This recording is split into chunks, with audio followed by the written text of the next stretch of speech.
नमस्कार, स्वागत है आप सभी का वाईबीएन बिहार झारखंड में। मैं हूं आपके साथ मुदिता। आने वाले दिनों में बिहार की सियासत की दिशा और दशा दोनों बदल देगा, क्योंकि एक तरफ जेडीयू जहां एनडीए के उम्मीदवारों के खिलाफ काम करने वाले नेताओं पर अब बड़ी गाज गिरने वाली है, और दूसरी तरफ आरजेडी जहां पार्टी के अंदर ही बैठे जयचंदों की पहचान हो चुकी है और लालू यादव के फाइनल वर्डिक्ट का इंतजार है। दोनों तरफ तलवारें लटक रही है, दोनों तरफ गतिविधियां तेज है, दोनों तरफ निलंबन और निष्कासन की चर्चाएं हैं।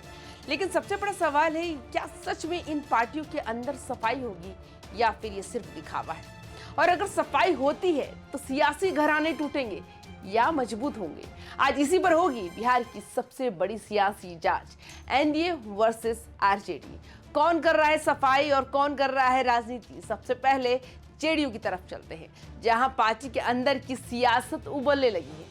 आपको बता दूं, बिहार विधानसभा चुनाव के दौरान कई ऐसे नेता थे जो एनडीए के ही उम्मीदवारों को हराने में लगे थे। मतलब अपने ही नाम में छेद करने का काम कर रहे थे, अपने ही लोग कर रहे थे ये। मुख्यालय में इन नेताओं के खिलाफ ढेरों शिकायतें आई, जिला इकाइयों की रिपोर्ट मांगी गई और अब इन रिपोर्टों की लंबी, गंभीर, सटीक जांच चल रही है। जेडीयू ऑफिस में हुई बैठक में चंदेश्वर, चंद्रवंशी, नीरज कुमार और अनिल कुमार ने हर तरफ एक शिकायत को उठाकर पढ़ा, उस पर चर्चाएं की और जल्द ही सिफारिशों पार्टी आलाकमान तक पहुंचाई जाएगी।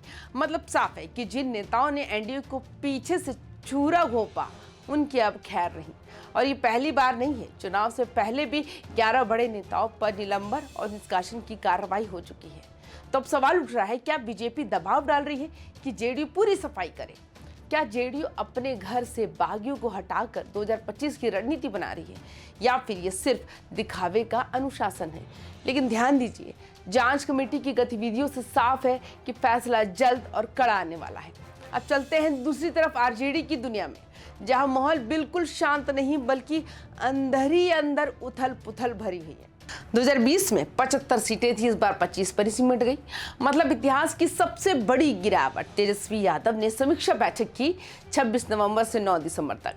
हर प्रमंडल में हर प्रत्याशी से, हर जिला अध्यक्ष से, हर पुराने नेता से बात हुई और समीक्षा खत्म होने के बाद एक बात साफ निकल कर आई, हार की सबसे बड़ी वजह क्या है?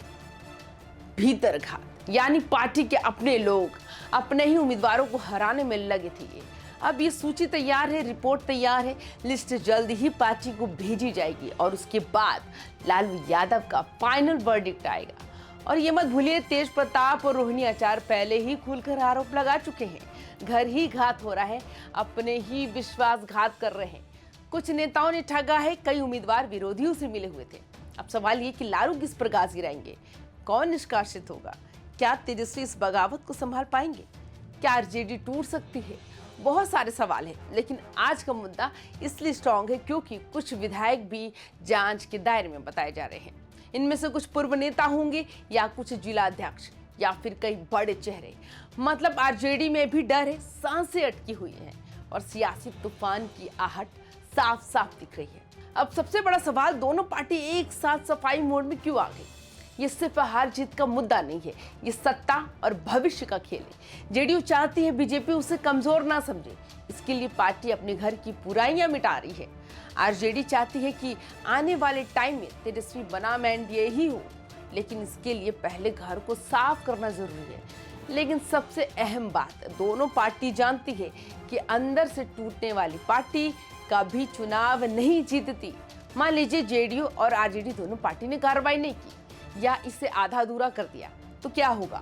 बागी नेता आगे भी नुकसान पहुंचाएंगे। ये भी हो सकता है कि वो नेता दूसरे दलों में जाने लगेंगे। इससे एनडीए और आरजेडी दोनों की ही छवि खराब होगी। नतीजा क्या होगा? विपक्ष और गठबंधन वाले फायदा उठाएंगे और बिहार की राजनीति में दोनों दल अपनी जमीन खो सकते हैं।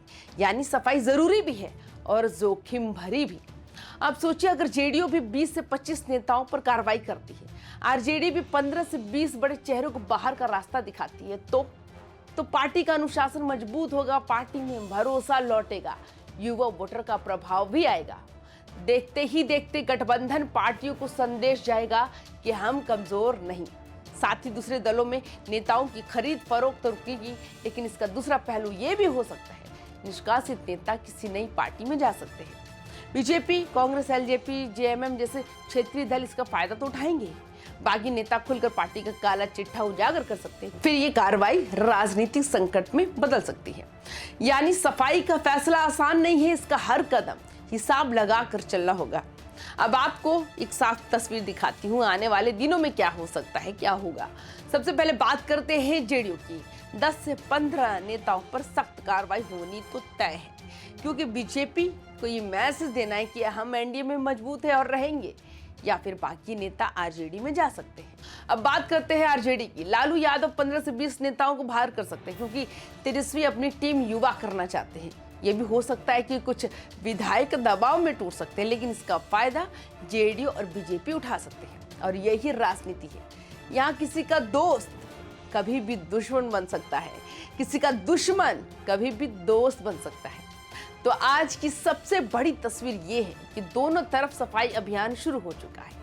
एक तरफ एनडीए के खिलाफ काम करने वालों पर तलवार लटक रही है, तो दूसरी तरफ आरजेडी के भीतर बैठे जयचंदों की सांसें अटकी हुई है। कौन बच पाएगा, कौन बाहर होगा, कौन टूटेगा, कौन जुड़ेगा, कौन फायदा उठाएगा और कौन नुकसान झेलेगा, ये सब आने वाले दिनों में साफ होगा। लेकिन एक बात तो पक्की है, बिहार की राजनीति अब बहुत तेज मोड़ लेने वाली है, मतलब बहुत तेज। तो आपकी क्या राय है, आप हमें कमेंट्स करके जरूर बताएं। बाकी तमाम खबरों के लिए YBN बिहार झारखंड को सब्सक्राइब जरूर करें। नमस्कार।